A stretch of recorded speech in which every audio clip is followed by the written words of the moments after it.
Bom, então vamos trabalhar o tema quente do momento. Um fundador da Academia de Atenas, oh, e ator da República, oh, ele é transportado para Brasília de 2025.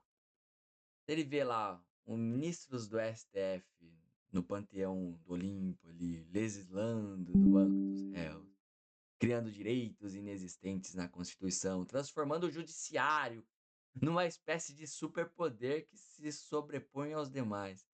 O que diria o filósofo que sonhou com uma cidade ideal governada por reis filósofos ao testemunhar juízes que se comportam ali como legislador? Então, você já percebeu que você está num lugar diferente, você não vai ver isso facilmente na internet. A gente tem uma série de vídeos aqui lidando com contrafactuais sob o ponto de vista de um pensador, pelo menos de uma escola de pensamento XYZ, analisar as coisas nos dias de hoje sob, lógico, binóculo do conservadorismo, de modo que a gente consiga chegar mais longe aqui, criando nossa comunidade em 6 meses, um ano, de conservadores verdadeiros, né? Não só aqueles conservadores só que se dizem cristãos ou só que se dizem tradicionais, mas com as bases regradas ao clássico do conservadorismo, tá bem? Remontando tudo isso. Então, você deve me conhecer, se não, prazer. Se você está caindo de paraquedas aqui, sou Paulo Lima, especialista em filosofia, política e economia pela FMA e mais uma grande gama aí de experiência no mundo corporativo, de políticas públicas e a coisa toda que estão se tratando. Se você já vê que tem autoridade para falar o que eu vou falar, então já deixa like, já deixa algum tipo de interação, tá bem? Sem mais delongas, bora pro vídeo. Bom, então como que Platão reagiria, né, um pensador que distinguiu esse conhecimento e opinião, a questão da doxa, da episteme, quando ele vê decisões judiciais baseadas não em lei, mas em sentimento constitucional, espírito do seu tempo, né, Zeitgeist, sem entrar em detalhes dos documentos gerados pelo Moraes, prende Bolsonaro, solta Bolsonaro, prende a família do Bolsonaro, olha, deixa a família entrar no. Vamos ficar aqui na nossa base intelectual para a gente ir para a raiz do problema, tá bem? Vamos tentar entender porque, por detrás, a filosofia é isso, porque notícias você vai ter por aí, tá? CNN, qualquer coisa. O Daniel Lopes vai lá, entra em qualquer outro canal. Não é aqui que eu quero te passar notícias, tá bem? Notícia você tem, só dá uma gulgada. Eu quero te ajudar a refletir, eu quero te levar pelo caminho da reflexão para com a filosofia como um instrumento, analisar as coisas de uma maneira macro, uma maneira holística, uma maneira sistêmica, tá bem? Esse é o meu papel aqui. Então, a gente vai passar longos minutos falando sobre como refletir essas coisas, como pensar sobre essas coisas, tá bem? Então, bem-vindo ao Manifesto Conservadorista. É aqui que a gente vai explorar como Platão, com a sua teoria das formas, a sua crítica da democracia direta, toda a sua visão de justiça com harmonia, ofereceria, lembra disso, ofereceria, se fosse o caso B, seria o caso, contrafactuais, uma devastadora crítica ao ativismo judicial que hoje caracteriza o STF contemporâneo. Não há dúvida sobre isso. Então, Platão, ele não criaria um perfil no Twitter para lacrar contra o STF.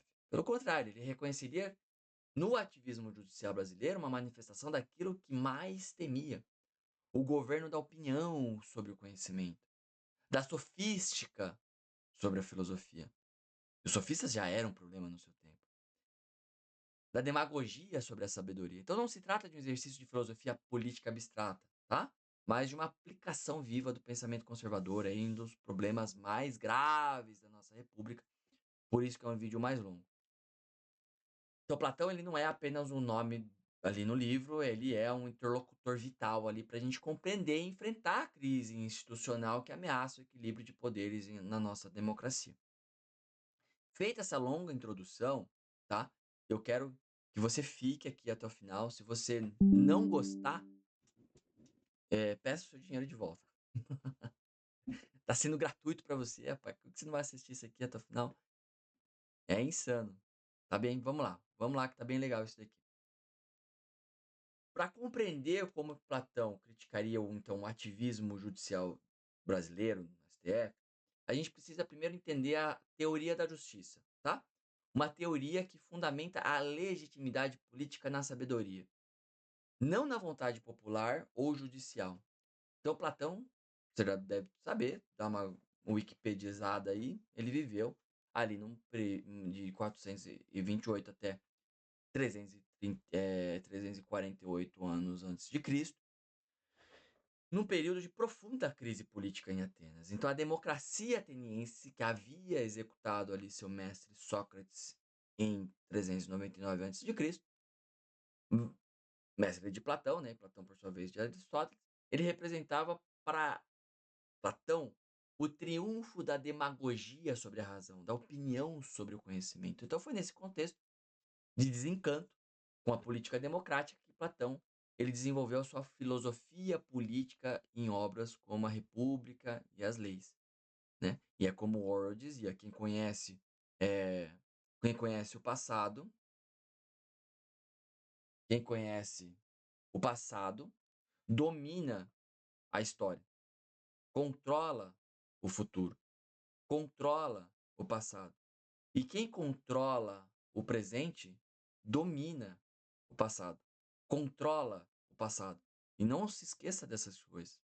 Então, por isso que a gente está aqui para desenrolar tudo isso.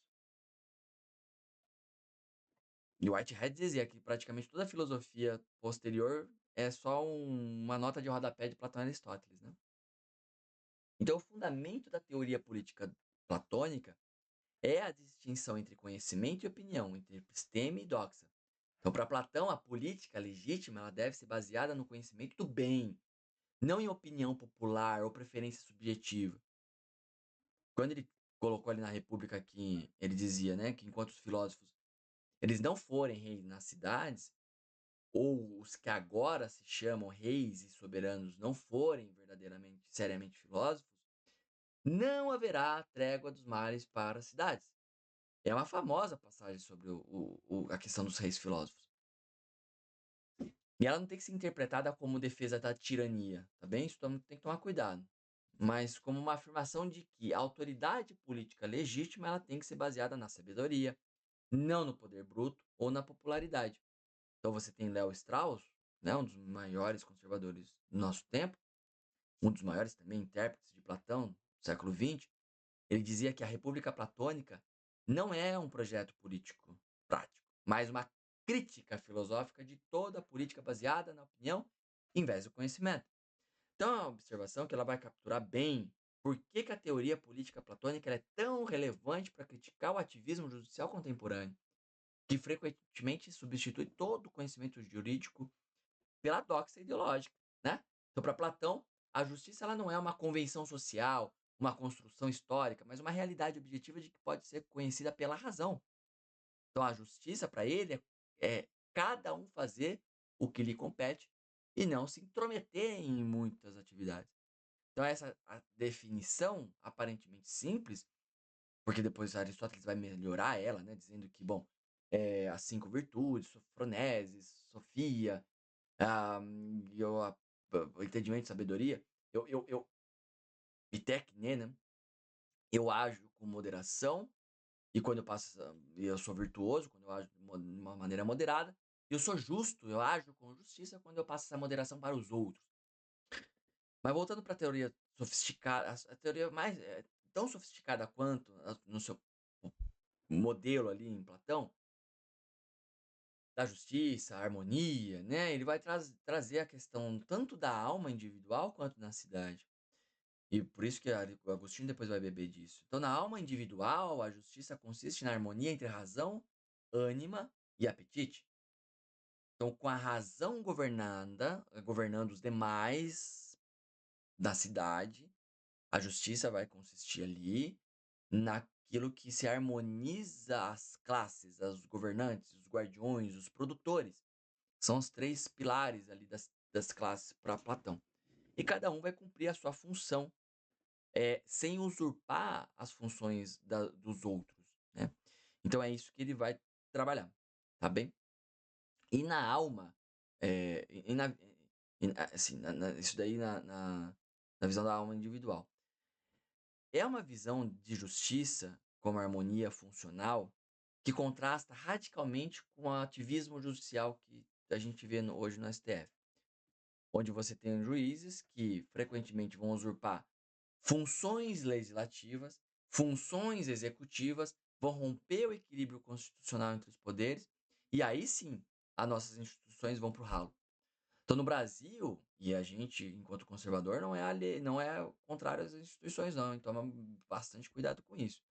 O problema é do jeito que está sendo conduzida. Então, o que a gente vê? Essa usurpação de funções e decisões, como criação do crime de homofobia, né, pelo STF ali, sem lei específica do Congresso, ou a imposição de políticas de cota racial em universidade, também sem base legal clara. Então, essas decisões, independentemente do seu mérito substantivo, vai representar precisamente o tipo de desordem institucional que Platão, com a sua ênfase na harmonia funcional, ele criticaria facilmente.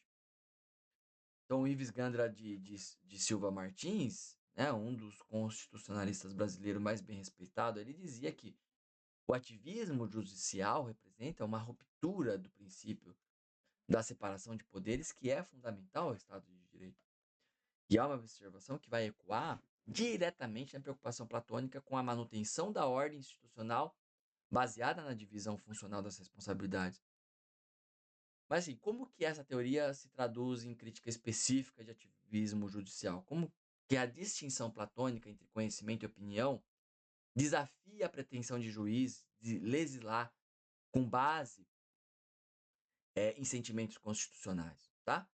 Fica comigo, eu sei que já deu um tempão aí, você já está 12 minutos escutando, mas vai ficar cada vez melhor.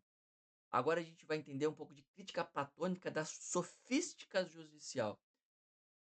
Se você não faz a menor ideia do que seja isso, fica mais um tempo aqui, vai dando gotas aí eh, de acreditação, além de grau de confiança elevado do que você ainda vai ver. Um voto de confiança. Ah, e se tá assistindo o vídeo até aqui e não deu like, rapaz, pelo menos um comentário, né? Tá de graça pra você isso aqui. Não é fácil de encontrar, pode ter certeza. Vamos continuar. Aí você mesmo vai me dizer. Os próximos 10 minutos aí. Então, a crítica platônica de ativismo judicial, ela vai encontrar o quê? Uma expressão mais clara na sua oposição à sofística. Então, a arte de fazer, a construção de um argumento que é mais fraco ali, ele parece mais forte por meio de uma retórica hábil, sem um compromisso com a verdade, né? Então você tem um conjunto de premissas onde a conclusão ela vai seguir verdadeira se os conjuntos de premissas A, B, C e D, que quer quantas tiverem aqui, forem válidas e verdadeiras. Se tiver algum argumento inválido ou inverdadeiro no meio, muitas vezes você não percebe, você fica só com a conclusão. Leia o livro Introdução à Análise Argumentativa do Marcos Sacrini. Eu não vou pegar ali, mas já fico. Ou Introdução à Lógica do Gensler. É extraordinário. Para Platão, os sofistas eles vão representar tudo que está de errado na política ateniense. A subordinação da verdade à utilidade, do conhecimento à persuasão, da justiça ao poder. Então, como ele escreveu lá no Gorgias, ele falava o seguinte, ó, a retórica é para a justiça, o que a culinária é para a medicina. Uma arte de agradar que imita a verdadeira arte sem conhecê-la. Então, essa crítica da sofística é diretamente aplicável para o ativismo judicial brasileiro, porque frequentemente ela vai substituir a interpretação rigorosa da lei pela construção retórica de argumentos que justificam resultados politicamente desejáveis. No Brasil, a gente vai ver essa sofística judicial em ação quando ministros do STF eles vão criar direitos inexistentes na Constituição feito por meio de interpretações criativas, né, que vão ignorar os textos constitucionais, a intenção do constituinte. Um exemplo pragmático foi justamente a decisão que equiparou ali união homoafetiva do casamento, não com base no texto constitucional, que claramente se refere à família nuclear, homem e mulher, mas em princípios abstratos como dignidade humana, como igualdade, interpretados de forma expansiva. Então, o que Platão diria sobre isso? Que é precisamente o tipo de sofística que corrompe a justiça. Então, a substituição do conhecimento jurídico pela opinião ideológica disfarçada de interpretação constitucional. Então, tem um sujeito chamado Lênio Streck, um jurista brasileiro.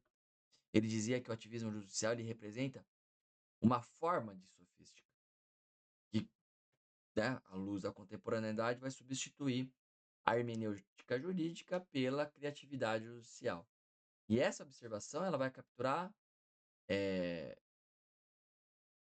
a crítica platônica da sofística e como que ela se aplica ao fenômeno do ativismo judicial. Então, a crítica de Platão, a questão sofística, ela se estende para além do método. Para Platão, o conhecimento verdadeiro ele só pode ser alcançado por meio da dialética, certo? O método de pergunta, resposta, que vai expor as contradições ali, conduzir gradualmente à verdade. Então, é um método que contrasta radicalmente com a retórica sofística que vai buscar persuadir sem esclarecer. Isso te parece o quê? Então, a dialética platônica ela vai corresponder ao método hermenêutico rigoroso que vai buscar compreender o sentido objetivo da lei. Quando a gente está falando de hermenêutica, você deve lembrar do deus Hermes, que queria se comunicar com os deuses, queriam se comunicar com o povo, daí ele levava a mensagem dos deuses para os seres humanos, os meros mortais, tarará. Então a hermenêutica ela analisa os textos pelo contexto do próprio texto, né? Como se fosse uma exegese, né? Que é a Bíblia onde se interpreta a própria Bíblia, né? E uma exegese é exatamente o oposto disso. Então, é uma exegese rigorosa que busca compreender esse sentido objetivo da lei por meio de uma análise cuidadosa do texto, no contexto histórico e na intenção do legislador. Então, a sofística judicial, por outro lado, ela vai corresponder a toda interpretação criativa que busca ali justificar resultado pré-determinado por meio de argumentos aparentemente plausíveis. Então, a gente vê essa diferença metodológica em ação quando a gente compara decisões que seguem métodos hermenêuticos rigorosos com decisões que adotam ali interpretações. Eu estou usando o termo criativo, né? Mas as interpretações que você vê por ali. Outro exemplo, controverso, sobre o marco temporal para demarcação lá das terras indígenas, né? Você viu alguns ministros se basearem as suas decisões na análise cuidadosa do texto constitucional e da legislação infraconstitucional, enquanto outros vão adotar interpretações expansivas baseadas nos princípios que são abstratos do governo, né?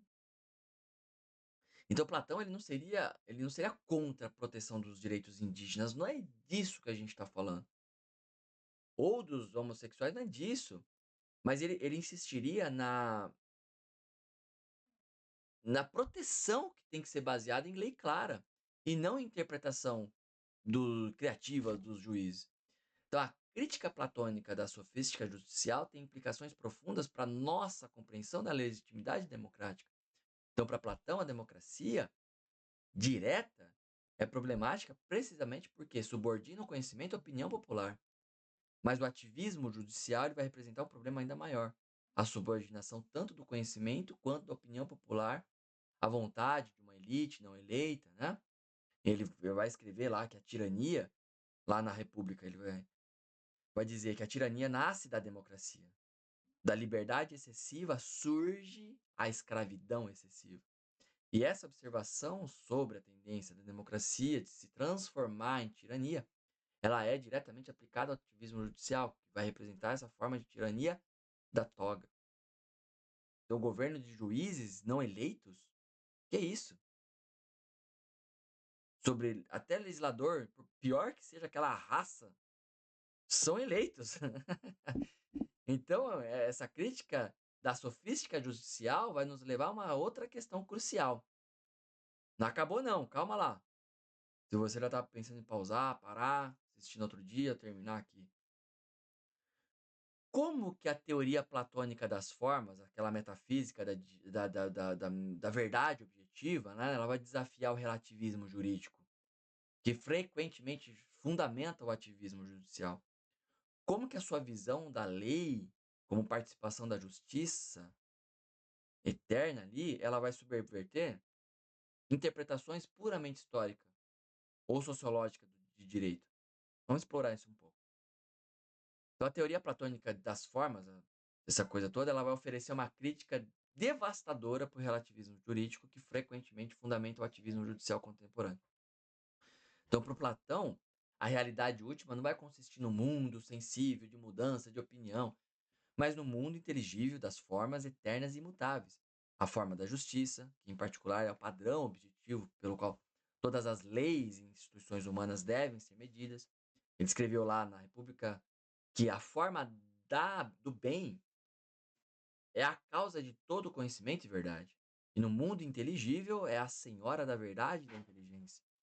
Então, essa visão da justiça como realidade objetiva e transcendente, ela contrasta radicalmente com o relativismo jurídico, que frequentemente caracteriza ali o ativismo judicial, que tende a tratar a lei como uma construção social maleável, que ela pode ser reinterpretada de acordo com o momento, né? Então, assim, a gente vê esse relativismo jurídico em ação quando ministros do STF vão justificar decisões ativistas com argumentos como a Constituição é um documento vivo, ou a gente tem que interpretar a lei segundo o espírito do nosso tempo. Então, essas formulações, embora aparentemente plausíveis, elas vão representar precisamente o tipo de relativismo que Platão, com toda a ênfase que ele dava na verdade, rejeitaria, né? Então, assim, a gente está num momento que essa crítica ao relativismo jurídico vai nos levar a uma questão prática. Como que a teoria platônica da educação, dos governos, né, vai se aplicar à formação de juízes? Como que a sua ênfase na preparação filosófica dos reis filósofos, né, vai desafiar a formação puramente técnica que caracteriza a magistratura contemporânea? Vamos explorar isso um pouquinho agora. Se você está aqui até o momento, então fica até o final. Teoria platônica da educação dos governantes vai oferecer insights valiosos para pensar a formação de juízes, né, e todo o problema do ativismo judicial. Primeiro, Platão ele vai desenvolver um programa educacional elaborado nos Guardiões, né, lá na República. Lá. Ele é uma classe dirigente da sua cidade ideal. Essa educação ela não é meramente técnica, mas ela visa formar o caráter e desenvolver a sabedoria necessária para governar justamente. Então, como ele escreveu, a educação é a arte de orientar a alma para a contemplação do bem. Então, essa visão da educação como formação integral vai contrastar com a formação puramente técnica que frequentemente caracteriza ali a magistratura contemporânea, que é focada em conhecimento jurídico, sem o desenvolvimento correspondente de sabedoria prática necessária ali para aplicar esse conhecimento justamente. Então, no Brasil, a gente vê os limites da formação puramente técnica, quando o juiz, tecnicamente competente, ele vai tomar decisão que demonstra falta de prudência política, falta de uma compreensão né, das aplicações sociais das suas decisões. Um exemplo foi a decisão do STF sobre a prisão depois da segunda instância lá, que foi alterada múltiplas vezes, sem uma consideração adequada das suas implicações, mas para aquela coisa da segurança pública, né? Credibilidade do sistema judicial. O Miguel Reale ele tinha uma postura bem firme com relação a isso. Ele dizia que a formação do juiz ela não pode ser apenas técnica, ela tem que incluir formação humanística. Desenvolva a prudência necessária para aplicar a lei com sabedoria. Para vocês terem uma ideia, hoje não tem lógica, não tem lógica, a disciplina lógica nas faculdades de direito no Brasil. Não tem. Com 30 advogados que eu conversei nos últimos tempos aí, talvez eu vi um falando que tinha em algum lugar lá, que ele teve lógica. Não me lembro de cabeça nem quem era. Mas assim, a educação platônica dos guardiões, ela vai incluir três elementos essenciais. A música, Vamos voltar lá para o Trivium e Quadrivium, tá bem? Mas nesse caso seria 3 especiais aí. A música, educação estética e moral. A ginástica, né? Por isso que é Platão, costas largas, né? Aquele cara da, da costa, das costas que tinha força. Né? É, ele, você deve saber, né? Que o nome dele é Aristócles, com certeza você sabe disso, que é o nome verdadeiro de Platão, né? Platão significa isso, costas largas. Né? Então ele devia ter um físico muito, muito avantajado. Então, a educação física, a disciplina, isso tudo vem como consequência a força física. E a dialética, que é o terceiro pilar ali, que é a educação intelectual e filosófica. Então, cada elemento desse vai visar desenvolver aspectos específicos da personalidade necessário para o governo justo, né? Cada um a seu modo, tá bem? Então, essa análise da educação judicial vai nos levar a uma questão também importante. Como que eu aplico concretamente a crítica platônica para a reforma do sistema judicial brasileiro? Que mudanças institucionais específicas e perspectiva platônica a gente poderia sugerir para conter o ativismo judicial, restaurar o equilíbrio constitucional? Vamos falar um pouquinho disso agora. Bom, primeiro, a teoria platônica da justiça como harmonia,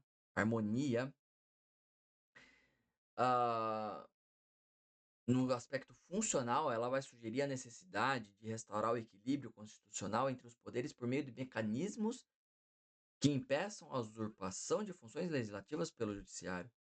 Então, uma proposta concreta seria justamente a criação de um mecanismo de revisão legislativa que permitisse para o Congresso ali reverter decisões judiciais que extrapolem a interpretação constitucional, que invadam competências legislativas.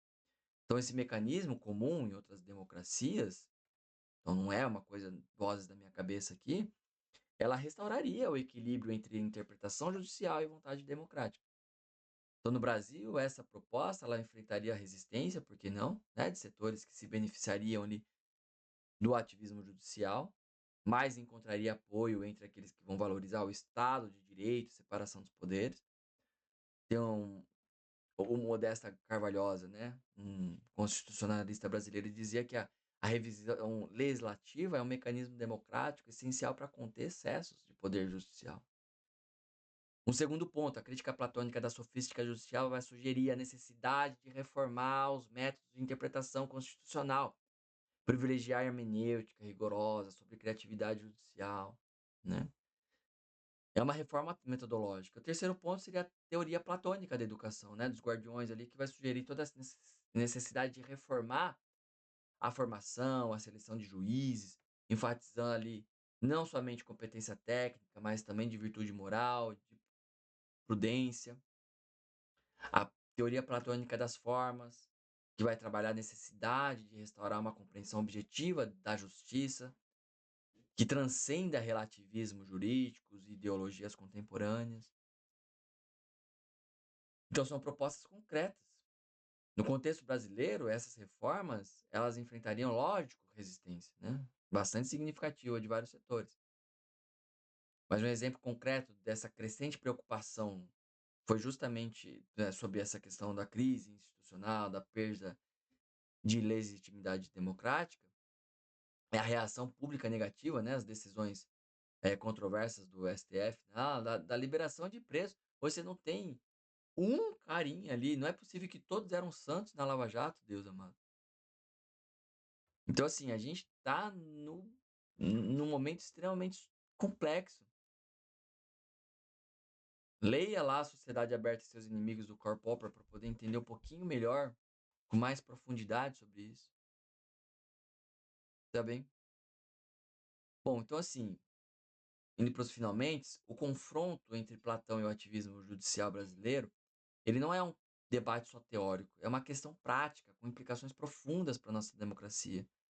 O Platão ele oferece uma crítica devastadora ao ativismo judicial, em múltiplos níveis, epistemológico, ontológico, metodológico, educacional, institucional.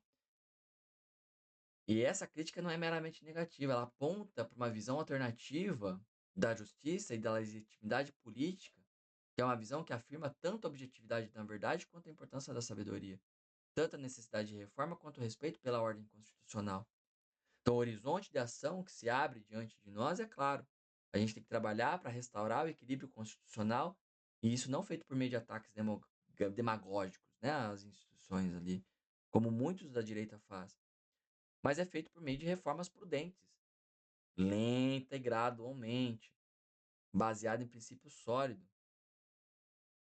Então, de uma maneira concreta, na educação jurídica, tem que promover uma formação mais integral que vai incluir ali filosofia política, história, ética, lógica, a história constitucional, não somente questões técnico-jurídicas, né? Coisas na cultura política, de defender o Estado de Direito dentro das várias perspectivas ideológicas, uma participação cívica nisso tudo, ter vida intelectual. Então, como disse Léo Strauss, o retorno aos clássicos não é uma nostalgia, é uma necessidade. É uma necessidade de redescobrir princípios que são perenes, que vão transcender as modas intelectuais do nosso tempo. Por isso que a gente está falando de Platão.